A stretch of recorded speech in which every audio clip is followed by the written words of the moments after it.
And welcome to a tutorial on how to make your very own stereographic panoramas. So let's begin by opening Photoshop and get this started. Okay, so there are a couple of things you're going to need while I'm opening this up. Well, one is first off Photoshop. Two is a set of pictures that when merged together will create your very own. And three is just a pretty fast computer. This will take a lot of processing speed.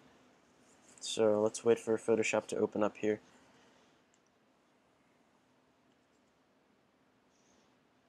Okay, so once Photoshop opens up, I'm not sure, because QuickTime records the screen at an awkward resolution, I'm not sure if you're going to be able to see the top toolbar, but click on File and then click on, or go to Automate and then click Photo Merge.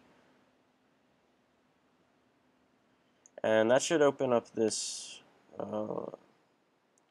menu. So for layout on the left, you want to have auto, and down here you want to have all three boxes checked for blend images, vignette removal, and geometric distortion correction. Now once you have those settings like that, set like that, click on Browse and find the pictures that will be part of your panorama. Now I have put them on my desktop, so here they all are ready to go. I'm just going to highlight them all and click Open, and once you see them all in here, you could just click OK. Now at this point in the process, Photoshop is just going to automatically create a seamless panorama for you. It actually takes very long, and it's the longest part of the entire process. So once you're done waiting for your computer to do this, it'll be easy going from there. So I'm actually going to stop talking right now and continue this video after it's done loading. The horizon's never perfectly set out the way you want it to be. So there are a couple of things we can, actually there is one thing we can do to fix this. I'll show you that in a little bit. But first I also want to point out that there are the same two sets of houses on either side of the picture. So I'll zoom in here for you and go to the left first. So you see these houses on the left next to these people?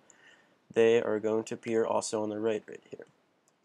And that's just something that naturally occurs when you have 360-degree views and you use Photoshop to automatically merge them together. So you're going to want to create a perfect panorama that doesn't overlap itself, because you don't want repeating objects in your stereographic panorama world when you go create it. So you're going to find yourself a landmark to keep in mind. So there are these houses right here, and to the left is this one tree. Here, let me highlight it real quick right there.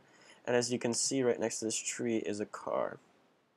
So what I'm going to do is I'm going to try and get precisely to the back of the car, and that's where I'm going to start the crop. So I'm just going to scroll down here and try and get the bottom left corner, only going down to make sure I'm getting this correctly. I'm going to hold and click and just drag to the right until I see that same car, at which point I can actually just stop the crop. Now this is taking a while to get over there because I'm a bit too far zoomed in, I just realized, but that's fine. Okay, we're here. So let the rectangle stop exactly to the right. Now don't worry about getting your precise selection at this point in time. You want to just get the general rectangle going right there. And now to fix this up, you would go up top and click on Select, Transform Selection, so now you can actually modify your selection and get more of the sky. And maybe Photoshop tends to snap your selection here for you, and that's sometimes good or bad, and in this case it's going to be bad, but I'll show you how to fix it anyway. Okay, so I'm going to scroll it down a little bit as well. There we go. Now that I have my selection, I'm going to click either Enter or Return, depending if you're on a Windows or a Mac. So there's my selection. I am now going to go up to Edit, Copy Merged, and wait for it to finish copying everything. And at this point you can either save this, quit out of it, or keep it open. That's up to you. But I'm going to quit out of it because I want to free up some room on my computer. It is slowing down quite a bit. So now I'm going to go up to File, New, and all these specifications here should be set to whatever you have copied right now. Photoshop actually does that whenever you have any picture copied at least. So you can name it whatever and just click OK. Okay, sorry I had to clip the video right there. Photoshop had a little crash on me. So if you have an unreliable computer, I definitely recommend saving, but so okay. Here's the crop I had again. I had to bring it up back up to show this process all over again. Okay, so you go to Edit, and then Copy Merged. And once that finishes copying, you go and create your new document with all the specifications ready. And then, why is Photoshop being mean to me today? Okay. You go into your new document, and then you go to Edit and Paste. And as you should see, it will bring your crop over. Now remember how I said sometimes letting Photoshop snap things for you is a bad idea? Well, in this case it was, because you can see here there are some white spots. Hold up, let me quit out of the old panorama now that this is over here. There are some white spots up on top right here. Those are actually very easy to get rid of. So you zoom in on them wherever they are. There we go. Okay, and you go to the left and click on the stamp tool. Then you use either the Alt or Option button to select the source point for where you want to copy something over.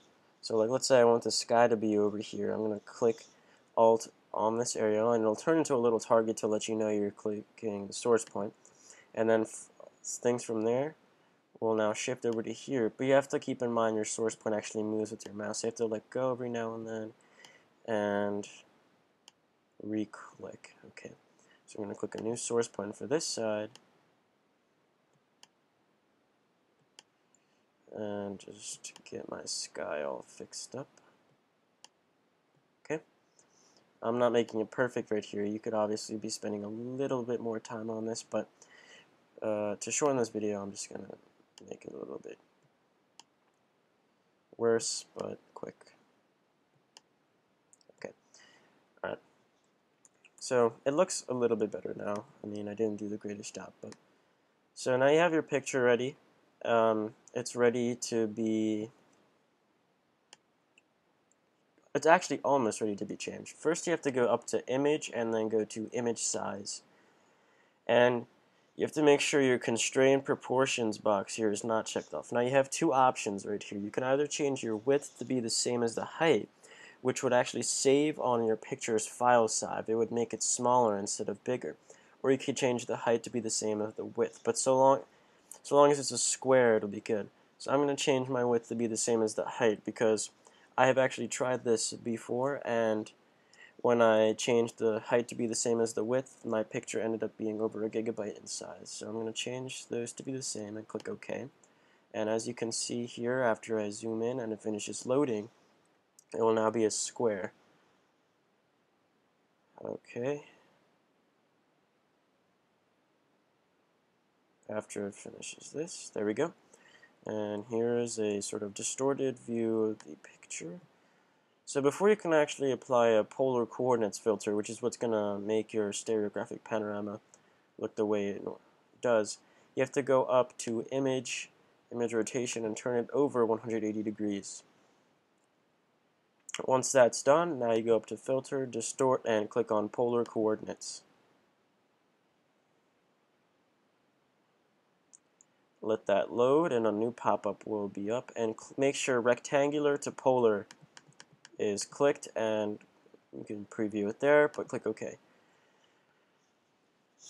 And here is almost our finished copy. Now as you can see, there is a bit of a seam here. Wait, let me get out of the stamp tool. There is a bit of a seam here in the middle.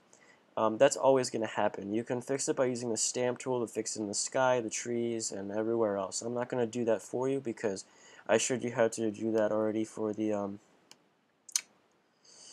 white parts in the sky. So as you can see, wait, before I go on highlighting anything, there are these odd lines in the corners, and that's because Photoshop actually had to stretch your picture to fit the corners as well. So to fix that, you sort of just highlight the globe. It doesn't have to be precise at all, as you can see. And once that's done, here, let me zoom out to let you see what I'm selecting here. Okay, as you can see, I have this selected.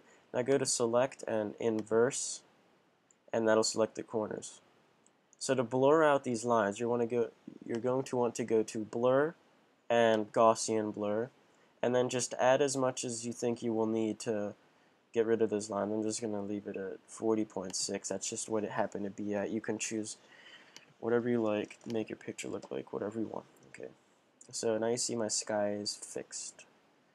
Okay, this is actually basically your finished product. I mean, you can always add your touch-ups with saturation, clarity, and stuff like that. But I do want to point out something real quick about this seam in the middle. If you zoom in a lot, you'll see that it's only actually a couple of pixels wide. Wait, let me scroll down right here. The difference right here, you might see the shadow is a bit cut off. So if you're patient enough, which I'm actually not, but if you are, you can use the stamp tool and do it pixel by pixel to get the most professional looking stereographic panorama ever seen. But I will not be showing that today or ever because I will not have the patience to do that. So that is the end of the tutorial. If you would like to request a tutorial, please leave a comment on the video or go to avidvisions.wordpress.com. I recommend going to that website either way. It has some cool pictures, some more tutorials, some tips about photography and whatnot. Okay? Thank you for watching, and that is the end of the tutorial.